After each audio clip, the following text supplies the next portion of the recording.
So hello developers, welcome to our channel Coding Hunger.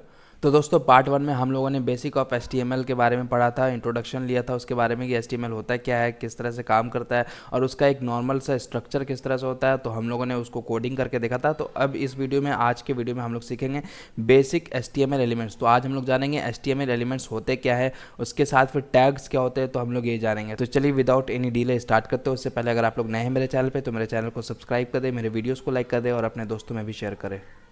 तो सबसे पहले हम लोग जानते हैं कि व्हाट आर HTML एलिमेंट्स। तो HTML elements are the building block of a web page. इसका मतलब आप सिंपल लैंग्वेज में ये समझिए कि अगर आप लोग को एक घर बनाते हैं तो घर बनाने के लिए सबसे ज़रूरी क्या है कि एक ईंटा के ऊपर एक ईंटा रखता है, एक ईंटा के ऊपर एक ईंटा, फिर उसके ऊपर एक ईंटा, फिर उसके ऊपर एक ईंट रखता है। वो ईंट जुड़ जुड़ के हमारा एक प्रॉपर घर बनता है। तो वही चीज़ यहाँ पे है हमारा HTML एलिमेंट्स। तो ये क्या होता है ना कि एलिमेंट्स को हम लोग कंबाइन करके एक प्रॉपर HTML वेबसाइट बनाते हैं। तो कोई भी अगर हम लोग वेबसाइट देखें, कहीं भी आप लोग google.com देख ले या कुछ भी w3schools.com देख ले, तो वो एक कॉम्बिनेशंस ऑफ एलिमेंट्स होते हैं जिसको कि हम लोग अपने UI पे देखते हैं। ठीक है, तो फिर उसके आगे बोल रहा है ये they represent different part of the content और layout such as headings, paragraph, link, image, list और मोर। तो multiple different part of the content हम लोग दिखाते हैं अपने लेआउट में, जैसे कि हेडिंग्स हो गया, पैराग्राफ हो गया, लिंक्स हो गया, इमेजेस हो गया, लिस्ट हो गया। हम लोग इस सब के बारे में डिटेल में पढ़ेंगे अपने आगे आने वाले वीडियो में। और फिर यहाँ पे each element typically consist of an opening, tag, content and closing. तो एलिमेंट उसको बोलते हैं जिसमें कि एक ओपनिंग टैग हो, फिर उसके बीच में कोई कंटेंट हो और फिर वो उस कंटेंट को एक क्लोजिंग टैग से क्लोज कर रहा हो, तो उसको बोलते हैं एलिमेंट।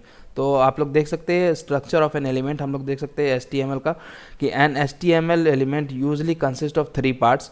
तो सबसे पहला जैसे अभी मैंने बताया कि सबसे 3 पार्ट इसमें कंटेंट रखता है। एक ओपनिंग टैग है जिसको कि हम लोग, आप लोग देख सकते हैं यहाँ पे ये P टैग है, यहाँ पे लेफ्ट साइड में आप लोग देखिए ये P टैग है। उसके बाद फिर कंटेंट, द टेक्स्ट और other element enclose by the opening and closing tag. तो अगर इसमें हमारा बीच में जो कंटेंट रहे या एक और डिव हम इसमें डाल रहे हैं या एक और पैराग्राफ टैग हम इसमें डाल रहे हैं, तो ये क्या करेगा कि वो उसको कंटेंट के रूप से हम लोग पढ़ेंगे। फिर उसके बाद हमारे पास आता है तीसरा जो है वो क्लोजिंग टैग। तो हम लोग जो भी कंटेंट डालेंगे उस क्लोज ओपनिंग टैग और कंटेंट के बाद, तो हम लोग को क्या करना होगा, जब हम लोग ओपनिंग टैग डाल रहे हैं तो हम लोग को उसको क्लोजिंग टैग से क्लोज करना होगा, तभी वो एक प्रॉपर एलिमेंट कहलाएगा। तो जैसे कि आप लोग यहाँ पे देखिए, यहाँ पे हम लोग क्लोजिंग, ये ओपनिंग टैग है P, फिर उसके बाद यहाँ पे कंटेंट हमारा दिस इज़ अ पैराग्राफ और यहाँ पे हमारा P टैग है। ठीक है, तो और आप देख सकते हैं यहाँ पे हाइफन P, ये देखिए P है is a opening tag, this is a paragraph is the content, और ये जो है _P और this is the closing tag. तो अगर मैं आपको कोडिंग में दिखाऊं यहाँ पे, तो ये एक बेसिक सा लेआउट हम लोगों ने बना के रखा था। तो अगर मैं आपको अभी फ़िलहाल वेब ब्राउज़र पे जाकर दिखाऊं, तो हम लोग क्या करते हैं, इसको माइक्रोसॉफ्ट एज पे ओपन करते हैं। तो जैसे ही हम लोग राइट क्लिक करेंगे और इसको ओपन करेंगे, तो आप लोग देखिए यहाँ पे this is the P tag of HTML, ये दूसरा हमारा ओपन है। तो यहाँ पे मैं उसको रिफ्रेश करूँ तो हम लोग यहाँ पे जो P टैग में जो हम लोग कंटेंट शो करवाए थे, तो हमारा यहाँ पे शो हो रहा है। तो देखिए ये जो हमारा P टैग है ये हमारा ओपनिंग टैग हो गया। उसके बाद फिर this is the P tag of HTML, ये हमारा कंटेंट हो गया, और हमारा जो _P है ये हमारा क्लोजिंग टैग हो गया। तो ये एक पार्टिकुलर एलिमेंट होगा यहाँ से यहाँ।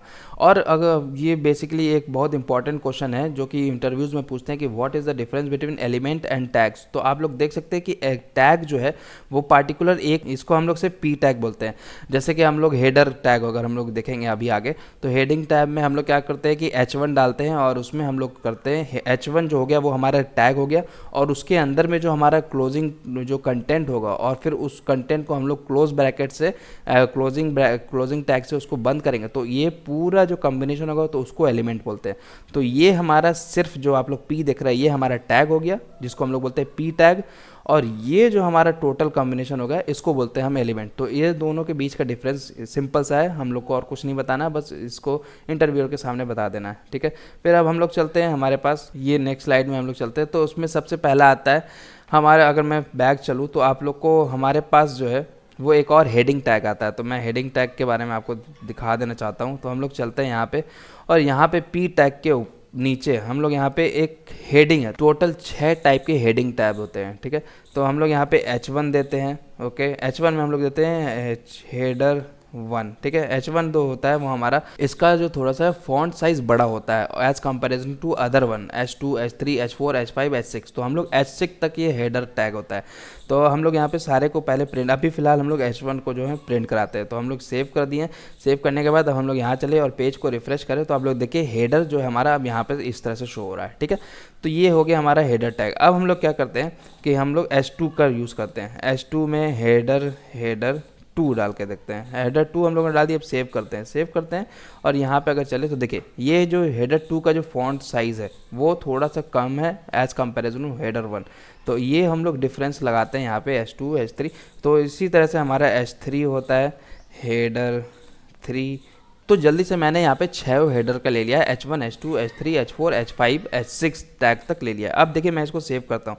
जैसे मैं सेव करूँगा, अब फिर से पेज को रिफ्रेश करूँ तो आप देखिए हमारा जो है कंटेंट किस तरह से शो हो रहा है। हेडर 1 का देखिए ये किस तरह से शो हो रहा है, हेडर 2 उससे छोटा, हेडर 3 उससे छोटा, हेडर 4 उससे छोटा, हेडर 5 उससे छोटा और हेडर 6 सबसे छोटा। तो ये डिफरेंस होता है हमारे मल्टीपल हेडर टैग्स में। तो अब हम लोग चलते हैं यहाँ अपने स्लाइड पे और हम लोग अब सीखते हैं कि हमारा वॉइड एलिमेंट, तो एलिमेंट भी मल्टीपल टाइप्स के होते हैं, तो उसमें से एक टाइप होता है वॉइड एलिमेंट्स। तो वॉइड एलिमेंट्स क्या होता है हम लोग देखते हैं। तो void elements are those elements whose are self closing tags, ठीक है। जैसे कि some elements called void elements that do not have closing tags and do not enclose content. तो इसका मतलब ये कि जो हमारा वॉइड एलिमेंट्स वो क्या लाएगा, तो दो इसमें कंडीशन है। पहला कि जो उसमें कोई कंटेंट कैरी ना करे, उसके बीच में कोई कंटेंट ना कैरी करे और उसका जो है वो क्लोजिंग टैग ना हो, तो वो सेल्फ क्लोजिंग टैग ही उसको कहते हैं। एक दूसरा लैंग्वेज में हम लोग बोलते हैं उसको सेल्फ क्लोजिंग टैग। लेकिन यहाँ पे देखिए आप लोग पढ़िए इसका डिफिनेशन क्या है। Some elements called void elements do not have closing tag. जैसे आप लोग यहाँ पे एग्जांपल देख सकते हैं, इमेज है। इमेज में हम लोग SRC ये लिंक दे रहे हैं, हम लोग इमेज के बारे में डिटेल में पढ़ेंगे। और यहाँ पे एक एट्रीब्यूट है SRC जिसमें कि हम लोग इमेज का लिंक डालते हैं और अल्ट यहाँ पे डालते हैं कि अगर मान ली हमारा इमेज अपलोड नहीं हो पाया नेटवर्क स्लो के कारण, तो हम लोग वहाँ पे उसको मैसेज शो करवाते हैं इमेज डिस्क्रिप्शन। तो ये देखिए यहाँ पे जो हमारा ये जो टैग है IMG टैग है, उसमें कोई भी हमारे पास इसके बीच का कंटेंट नहीं है। और हमारा जो क्लोजिंग टैग है जिसमें हम लोग बैकस्लैश करके उसको क्लोज करते हैं, तो वो इसमें नहीं है, ठीक है। फिर हमारा आता है BR। तो BR भी हमारा BR होता है ब्रेक लाइन। तो उसमें हम लोग क्या करते हैं, हम लोग लाइन को ब्रेक करते हैं। उसके बाद फिर जो HR होता है ये हमारा, वो उसमें हम लोग एक लाइन देते हैं, हॉरिजॉन्टल लाइन। तो अभी मैं आपको करके दिखाता हूँ। तो हम लोग चलते हैं अपने HTML फाइल में और यहाँ जा करके हम लोग सब इसको अब हटाते हैं। अब सिर्फ फिलहाल एक हेडर 1 H1 रखते हैं और यहाँ नीचे आ करके हम लोग सिंपल सा IMG देते हैं और SRC देते हैं, SRC। और यहाँ पे हम लोग इसको क्लोज करते हैं और ALT देते हैं। अल्ट अभी हम लोग कोई नहीं भी देंगे तो चलेगा। उसके बाद फिर हम लोग यहाँ पे चलते हैं, कोई भी एक इमेज का लिंक उठा लेते हैं यहाँ पर से। तो आप लोग देख सकते हैं हमें यहाँ पे एक नेट पे हम लोगों ने एक इमेज मिला है हम लोगों को। तो मैं यहाँ से कॉपी इमेज लिंक करता हूँ, यहाँ इमेज लिंक को कॉपी करता हूँ और यहाँ चलता हूँ और इस SRC में डाल देता हूँ। जैसे ही मैं SRC में डालूंगा और सेव करूँगा, अब आप देखिएगा हमारा जो वेब पेज है यहाँ पे कोई भी नहीं है अभी, क्योंकि हम लोगों ने पेज को रिफ्रेश नहीं किया इसलिए हमारा हेडर नहीं हटा है, हेडर 2, हेडर 3।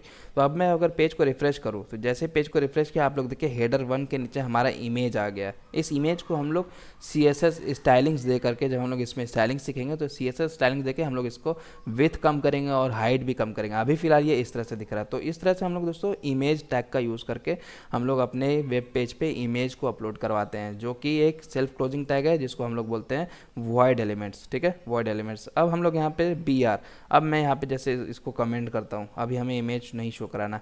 अब देखिए यहाँ पे मैं इसको सेव करता हूँ, इस फाइल को मैंने सेव किया और फिर से रीलोड कराया। तो अब हमारे पास ये P टैग है और ये H टैग है, ठीक है, P टैग है और H टैग है। तो हम लोग यहाँ चलते हैं और इस P और H टैग के नीचे हम लोग क्या करते हैं, एक BR लगा देते हैं, BR। ये BR टैग हम लोगों ने लगा दिया, ओके।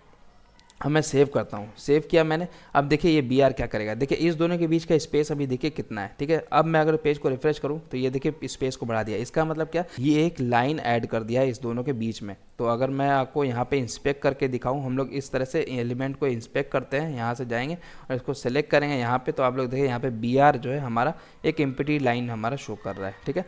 तो इस तरह से हमारा जो है ये वॉइड जो एलिमेंट है BR, उसका हम लोग यूज़ करते हैं। अब देखिए BR की जगह अगर हम लोग HR अगर हम लोग करें HR, तो HR क्या करेगा, ये एक हॉरिजेंटल लाइन इस दोनों P और H1 के बीच में ऐड कर देगा। तो अब मैं अगर यहाँ चलूँ और पेज को रिफ्रेश करूँ तो देखिए इस P टैग और H टैग के बीच में हमारा एक लाइन ऐड कर दिया है, जिसको कि हम लोग HR टैग बोलते हैं, और ये भी वॉइड टैग होता है, ठीक है। इसमें भी हम लोग कोई भी कंटेंट नहीं डालते हैं और ना ही क्लोजिंग टैग होता है इसमें। अब हम लोग चलते हैं यहाँ पे नेस्टिंग एलिमेंट्स। नेस्टिंग एलिमेंट्स क्या होता है कि इसमें मल्टीपल एलिमेंट्स जो है वो नेस्टेड होता है, एक के अंदर एक होते हैं। जैसे आपको मैं दिखाऊं कि HTML elements can be nested inside other elements to create more complex structure. मतलब कि कम्प्लेक्स स्ट्रक्चर बनाने के लिए जब भी हम लोग कोई भी एक अच्छा वेबसाइट आप लोग देखेंगे तो वो हमेशा एक एलिमेंट के अंदर एक एलिमेंट होता है, मतलब वो नेस्टेड एलिमेंट्स होते हैं। तो वहाँ यहाँ पे मैं आपको एक एग्जांपल देके दिखाता हूँ। मैं यहाँ चलता हूँ HTML फाइल में यहाँ चल के इस सबको मैं यहाँ से हटाता हूँ, कमेंट मारता हूँ। कमेंट मारने के बाद हम लोग यहाँ नीचे चलते हैं और यहाँ पे हम लोग क्या करते हैं, एक डिव बनाते हैं। तो डिव बेसिकली क्या करता है ना कि एक ब्लॉक बना देता है हमारा। डिव भी एक एलिमेंट है, उसमें हम लोग क्या करते हैं, डिव जो एक टैग है उसके अंदर जो हम लोग डालेंगे तो वो टोटल मिलके उसको एलिमेंट बनाता है। इस चीज़ का आप लोग डिफरेंस हमेशा याद रखें। तो डिव के अंदर हम लोग क्या करते हैं, एक पी टैग डाल देंगे जिसमें कि हम लोग यहाँ पे नाम लिखाएंगे पी टैग, और यहाँ पे हम लोग कर देंगे डिव एक और इसके अंदर ले लेते हैं, एक और डिव ले लिया। उसके बाद फिर हम लोग यहाँ पे H1 टैग ले लेते हैं। H1 टैग में हेडर H1। अब मैं सेव करता हूँ। जैसे मैं सेव करूँगा, देखिए इस सब को मैं कमेंट मार दिया हूँ, यहाँ से हटा देता हूँ, हटा दिया मैंने। अब मैं इस सब को सेव करता हूँ। जैसे मैं सेव करूँगा तो अब देखिए हमारा जो है पी टैग इस तरह से दिख रहा है और हेडर जो है हमारा वो इस तरह से दिख रहा है, ठीक है। तो इसमें कुछ ज़्यादा डिफरेंस नहीं है, बस ये क्या है कि नेस्टिंग एक के अंदर एक होता है। वो हम लोग का एक कंटेनर अच्छे से अच्छा उसका कंटेनर का स्ट्रक्चर हो, तो इसलिए हम लोग क्या करते हैं, नेस्टिंग यूज़ करते हैं। चलिए, तो नेस्टिंग के बारे में हम लोग सीख गए हैं। तो अब हम लोग चलते हैं नेक्स्ट स्लाइड में, जिसमें कि टाइप्स ऑफ HTML एलिमेंट। तो HTML एलिमेंट्स के तो इतने टाइप्स होते ही हैं, लेकिन दो और एक्स्ट्रा होते हैं, जैसे कि एक ब्लॉक लेवल एलिमेंट्स और एक इनलाइन एलिमेंट्स। तो मैं आपको बताता हूँ ब्लॉक लेवल एलिमेंट क्या होते हैं। तो block level elements are those elements which take up the full width of the container and start on a new line, ठीक है। इसका मतलब क्या, एक ऐसा एलिमेंट जो कि पूरे कंटेनर का विथ ले ले। अगर पूरा कंटेनर पूरा 100% है लैपटॉप के विथ का, मतलब जितना आप स्क्रीन देख रहे हो उतना ही पूरा विथ है, तो वो क्या करेगा, उस पूरे विथ को कंटेन कर लेगा। तो क्या होगा कि मैं आपको इसको इंस्पेक्ट करके दिखाऊंगा। तो ये जो पार्टिकुलर डिव है, आप लोग एग्जांपल देखिए फिर पता चलेगा। पार्टिकुलर डिव जो है वो P है, H1 टैग है और 2 H6 है और सेक्शन है। ये जो होते हैं वो सब क्या होते हैं ना, ब्लॉक लेवल एलिमेंट्स होते हैं। तो मैं आपको यहाँ पे HTML फाइल पे लेके चलूँ यहाँ पे, और यहाँ पे हम लोग करते हैं, जैसे अभी फ़िलहाल इसको हटाते हैं और हमारा यहाँ पे अगर मैं आपको P टैग में कुछ भी डाल के देखूँ कि दिस इज़ P टैग, अब मैं सेव करूँ, ठीक है, दिस इज़ P टैग और आई के बीच में। अब मैं सेव करता हूँ। जैसे मैं सेव करूँगा, यहाँ पर रिफ्रेश करूँगा तो हमारे पास दिस इज़ P टैग। अब हम लोग यहाँ पे क्या करते हैं, इंस्पेक्ट करते हैं। इंस्पेक्ट करने के बाद हम लोग यहाँ पे ये आप लोग देख सकते हैं, select an element to page to inspect it. तो हम लोग यहाँ पे इसको क्लिक करेंगे और इस पर होवर करेंगे अपने पी यहाँ पे जो हम लोग लाइन लिखे हैं पैराग्राफ पे, उस पर होवर करेंगे। तो जैसे अब हम होवर कर रहे हैं, सिर्फ मतलब उस पर माउस ले जाकर रख रहे हैं, तो ये देखिए हमें ये जो पूरा लाइन ले रहा है, पूरे विथ जो पूरा जो कंटेनर है, ये देखिए इसका जो हमारा जो ब्लू लाइन में शो कर रहा है, ये दिखा रहा है कि इसका कितना विथ है। तो ब्लू लाइन में हमारा कितना विथ है वो शो कर रहा है। तो ये हमें शो करवा रहा है कि पूरे कंटेनर का विथ ये ले लिया है P टैग। तो अगर मैं इसी तरह से डिव के बारे में दिखाऊं, तो डिव यहाँ लेते हैं और यहाँ पर उसका हाई लिखते हैं, डिव के अंदर भी हाई लिखते हैं और यहाँ पे से पेज को रिफ्रेश करते हैं। अब मैं फिर से इसको यहाँ पे सेलेक्ट करूँ, क्लिक करने के बाद अब H1 पे चलूँ तो आप देखिए डिव भी ये पूरा विथ ले लिया है, ये पूरा विथ ले लिया है, ठीक है। तो इसको बोलते हैं हम लोग ब्लॉक लेवल एलिमेंट्स, ठीक है। तो ब्लॉक लेवल एलिमेंट्स के बारे में आप लोग जान गए। अब देखिए इनलाइन एलिमेंट्स क्या होते हैं। तो inline elements are those element which take only as much width as necessary. मतलब ये उतना ही विथ लेगा जितना उस कंटेंट का विथ होगा, ये एक्स्ट्रा स्पेस नहीं लेगा। जैसे कि मैं आपको एग्जांपल देके दिखाऊंगा अभी। And do not start on a new line. ये देखिए डिव क्या करेगा कि पूरा विथ तो ले लेगा, अब जो हमारा जो नेक्स्ट एलिमेंट होगा वो अब न्यू लाइन से ऐड कर देगा, ठीक है। तो अब जैसा कि मैंने आपको यहाँ पे दिखाया, हम लोग यहाँ पे देखे थे कि P टैग जो है पूरा विथ ले लिया, लेकिन जब डिव हमारा डाले तो वो क्या नया लाइन से स्टार्ट हुआ। तो इसलिए क्या बोले, यहाँ पे क्या बोलना चाह रहा है, these element take a full width of the container and start on a new line, ठीक है। तो अब हम लोग चलते हैं इनलाइन एलिमेंट्स के बारे में। इनलाइन एलिमेंट्स क्या होता है हम लोग ये समझते हैं।